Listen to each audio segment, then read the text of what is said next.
Hi, I'm Tim. Welcome to our channel and thanks for logging on. Today we're discussing the Blancpain 50 Fathoms, part of the Trilogy collection released in 1997. You can see this 40mm automatic stainless steel dive watch and purchase it on our website. Subscribe to our YouTube channel if you enjoy these videos, and please click on the card in the upper right hand corner of the screen at any time during this video to see our full listing for this watch with additional high resolution images, accessories included, and naturally complete pricing details. On my wrist, 6 1/3 inches, 16 centimeters in circumference. The first feature that you notice about this watch is that it is a more moderate size than the 2007 to present 50 Fathoms. That one is a robust 45. This is a more wearable 40. Now, this was considered to be a large sports watch by the standards of 1997, and it remains a fantastic wrist presence, just not overbearing on a smaller wrist. Even though my wrist is 16 centimeters, I would say down to about 14 centimeters in circumference, you're going to be able to wear this one easily. Now, it's delightfully slim for a rugged 300-meter dive watch. Because of the underlying Frederic Piguet-based 1151 caliber, it's only 13 millimeters thick, and that with a semi-sloped bezel that actually allows the dress cuff to ride up and over it. It's a surprisingly versatile timepiece from that standpoint. Now, 40 millimeters across the round of the case, not including the crown or the crown guards.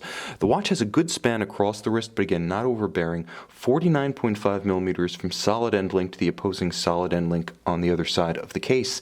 It does have a lot of heft to it, however, because it's solidly constructed, and it's equipped with Blancpain's outstanding X71 bracelet.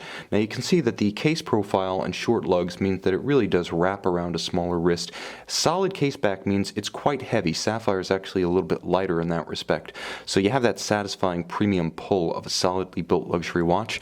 Now, you'll note the differential finishing on the case and the bracelet, beautifully done with alternating polished and satin finishes. They really do differentiate the individual components of the bracelet. You'll also note how the links are sort of countersunk into each other from the flanks. This allows it to be very tight in its assembly tolerances, no daylight shining through, but at the same time silken on the wrist, supremely flexible, with broad channels underneath between links to avoid pinching skin or pulling hair. It also has a superb double deployant action with twin trigger release, very low in profile when closed. You can see that only the Blancpain marquee kind of reveals the partition point, otherwise it's very much a seamless closure. And you can see how it opens up with double deployant action. That's the way I prefer for a smaller wrist, because quite simply it doesn't have the one big up and over fold of a single fold that can pinch a smaller wrist. Now, it also has the triggers again, so no accidental openings, not friction fit, but locked in place. It requires positive release to disengage. Now, you'll note that the dial and the bezel of this watch represents something familiar and something a little bit different. If you know the 2007 to present 50 Fathoms, then you'll recognize the dial immediately, and this is the same textured and galvanized finish used on the current watch. Beautiful, large, loomed white gold broadsword hands, and applied white gold quarter Arabics with baton indices on the dial. Now, it also features a little bit of a texture. You can see the inner dial disc to good effect from this oblique angle, and a discrete monotone date wheel at 430. But the bezel's a little bit different.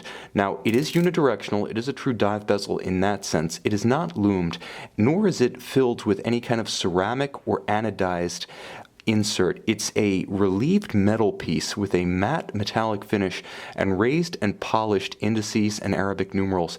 It has incredible texture and presence, and it simply jumps out at you. It's the most salient feature of the watch, and it really gives it an outsized character despite its 40mm size. This one, because of the extraordinary bezel, holds its own with the modern 45. Now, it has a nice crisp detent to it. Very, very vocal, very satisfying from a tactile standpoint, and of course you can align it with the minutes hand for an impromptu 60-minute timer, anything from timing food on the grill to intervals between meetings. Now, inside the case you get a Frederic Piguet 1150. That is a twin mainspring barrel, 100-hour automatic winding movement, ultra thin. It's very much the equivalent of something like a Zenith Elite or a Jaeger-LeCoultre 889, but it has far more power reserves than most versions of those movements. Only recently has Zenith finally matched the power reserve of this 1150. What I will say, however, is that the 1150 is an incredibly fine piece, beautifully finished. In spite of the solid case back on this watch, rest assured what's in there is superbly done, functionally and aesthetically. It's a 28 jewel movement. It does feature a quick set for the date, and it's secured from water intrusion by a screw-down crown, a screwed-in case back, and true 300-meter or approximately 1,000-foot water resistance. This is a handsome watch and a superb entry into the ranks of high horology sports watches. It's also a great versatile reference if you want one watch to do it all. Discreet enough, handsome enough, thin enough, with its white metal black dial combination to pair with a business suit. It's also rugged enough and casual enough to wear with a bathing suit. You can see it and you can purchase it on our website.